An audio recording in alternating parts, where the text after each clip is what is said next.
आज हम लोग चैप्टर 5 एल्जेब्रिक एक्सप्रेशन के बारे में पढ़ेंगे। सबसे पहले ये जान लेते हैं एल्जेब्रिक एक्सप्रेशन होता क्या है। तो algebraic expression are form by term which contain both variable and constant. तो एल्जेब्रिक एक्सप्रेशन एक ऐसा टर्म होता है जो बोथ वेरिएबल और कांस्टेंट को कंटेन करता है, जैसे 5x 4x या 5x plus 2y plus 3z, ये सारे क्या है एल्जेब्रिक एक्सप्रेशन है। इसमें भी जैसे हम लोग सिंपल डिवाइड मल्टीप्लाई करते हैं वैसा हम कर सकते हैं कि डिवाइड कर सकते हैं, सबको मल्टीप्लाई कर सकते हैं। अब ये सबसे पहले हम जान लेते हैं वेरिएबल किसे कहते हैं। जैसे इसमें नाम ही है वेरिएबल, एक ऐसी वैल्यू जो वैरी करे का मतलब जिसका वैल्यू फिक्स न हो उसे हम बोलते हैं वेरिएबल। जैसे x y z a b c, हम किसी भी वेरिएबल को किसी भी लेटर के वर्ड से शुरू कर सकते हैं, जैसे x y z a b c etcetera. इनकी वैल्यू फिक्स नहीं होती है। x की वैल्यू 5 भी हो सकती है, 6 भी हो सकती है, 7। जैसे x इक्वल टू हम 5 लिख दें तो 5 हो जाएगा, x इक्वल टू 6 लिखते हैं तो 6 हो जाएगा, x इक्वल टू 7 लिख दें तो इसकी वैल्यू 7 हो जाएगी। ऐसे ए बी सी के साथ है कि हम जो भी वैल्यू इसका लिखते हैं वही वैल्यू इसकी हो जाती है। अब आगे आ जाते हैं कि नेक्स्ट में हमें क्या करना है। इसके बाद कांस्टेंट जान लेते हैं। कांस्टेंट क्या होता है, जैसे वेरिएबल और लिटरल भी सेम है कि literal are the small such letter जैसे एक P C are use to represent variable का लिटरल बोलते हैं। कांस्टेंट क्या है, कांस्टेंट वह वैल्यू होती है जिसकी वैल्यू टर्म होते हैं जिसकी वैल्यू फिक्स होती है, जैसे 7 8 9 -2 एक्सेट्रा। अब ये ऐसे ही टर्म है जिनकी वैल्यू फिक्स है। अब यहाँ पे 7 8 9 या -2 की वैल्यू फिक्स है या कोई बदलेगी नहीं। जबकि वेरिएबल में क्या था कि x y z या किसी की वैल्यू चेंज हो सकती है, बट यहाँ पे कांस्टेंट में ऐसा नहीं होता है। तो सिंपली हम कह सकते हैं कि a quantity whose numerical value is not fix in keep varying is called variable. It is denoted with the small letter like A B C X Y Z etcetera. Letters किसे कहते हैं, मैंने बताया अभी कि small alphabet such as A B C use to represent variable are called literals. और constant क्या है, quantity whose numeric value is fix, जैसे 3 4 -7 एक्सेट्रा दिया। अब एल्जेब्रिक एक्सप्रेशन किसे कहते हैं, इन दोनों के कॉम्बिनेशन से जो बनता है उसे बोलते हैं एल्जेब्रिक एक्सप्रेशन। जैसे अभी पहले बताया मैंने कि when literal and variable are combined using the basic 4 operation such as expression so obtain is called algebraic expression. जैसे यहाँ पर मैंने भी बताया एग्जांपल आपको इससे पहले, वैसे ही है 4x + 5 8p - 9 10ab - 2c etcetera. ये क्या है एल्जेब्रिक एक्सप्रेशन। अब आ जाते हैं टर्म पे कि टर्म किसे कहते हैं। अब देखिए जैसे यहाँ पे मैंने लिख दिया, इसमें लिखा है 4x + 5 और इसमें हमें दिख रहा है कि 2 टर्म हमने लिख दिया, 2 वैल्यू। तो जो वैल्यू हम लिखते हैं यह होता है टर्म। हम अगर यह ऐसे लिख दें 4xyz तो क्या ये 3 टर्म होगा, नहीं, यह एक ही टर्म है। जब मल्टीप्लाई के साथ कोई चीज़ लिखी जाती है तो उसे एक टर्म काउंट करते हैं, मल्टीप्लाई या डिवाइड के साथ।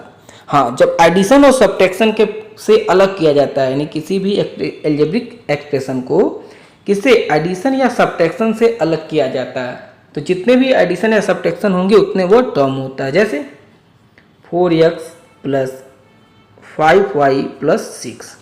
अब देखिए यहाँ पे 3 टर्म 2 बार हमने ऐड किया है, इसके साथ ये 3 टर्म हो गए, तो यह 3 टर्म्स हो गया।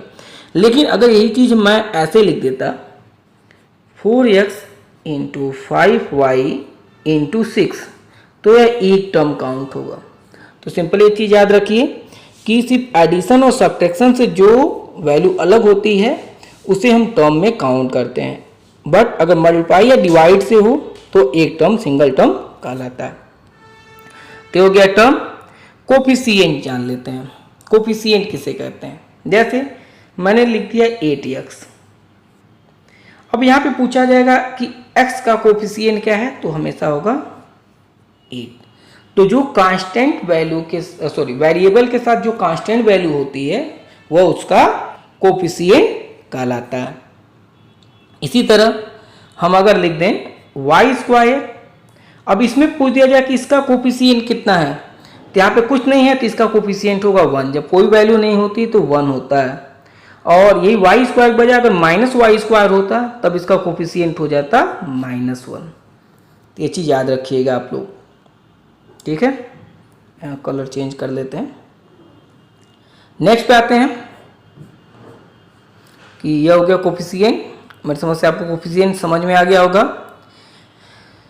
Then algebraic expression in on the number line. अब अलजेब्रिक एक्सप्रेशन को नंबर लाइन पे हम कैसे लिखेंगे, तो जैसे दिया है ना, फॉर एग्जांपल y+7 हमें लिखना है कि y के साथ 7 हमें जोड़ना है, तो हम कैसे करेंगे, जैसे यहाँ पे दिया हुआ है तो हम इसको साथ में, जैसे अब यह वैल्यू एक लाइन हो गई, यहाँ पर मान ली हमने y ले लिया, क्या ले लिया, y।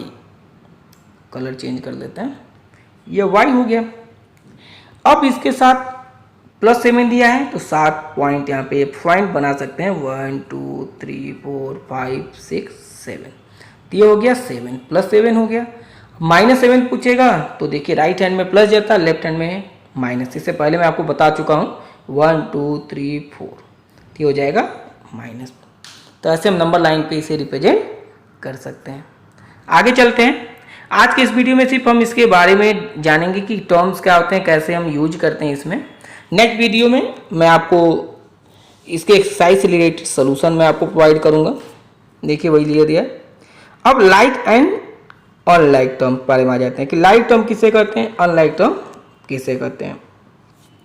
अब लाइक टर्म मतलब एक जैसा, जैसे 4x 5x 2x 7x 6x, तो सबके साथ x यानी वेरिएबल सेम है। सिंपल समझिए, जब वेरिएबल सेम होता है तो उसे कहते हैं लाइक टर्म, जहां वेरिएबल सेम हो।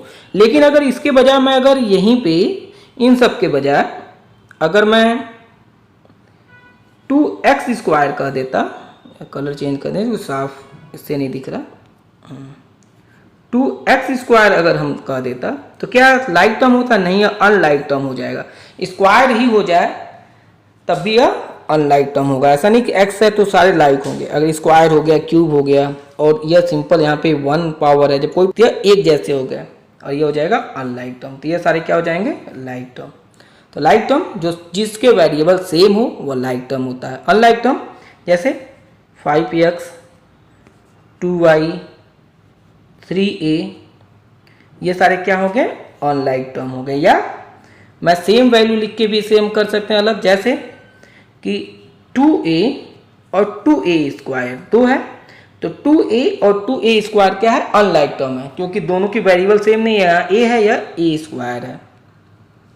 तो हो गया like term and unlike term. Solve करेगा, ट्राई दिस। 5a जो है लाइक टर्म अनलाइक टर्म हो गया। फिर हाँ, मोनोमियल बाइनोमियल एंड पॉलिनोमियल जान लीजिए पहले कि मोनोमियल किसे कहते हैं, जब जिसमें एक टर्म हो, कोई जी ऐसा अलजेब्रिक एक्सप्रेशन जिसमें सिर्फ एक टर्म हो उसे मोनोमियल कहते हैं। जैसे 2a 5a 6x, यह एक ही टर्म है, यह मोनोमियल कहलाता है।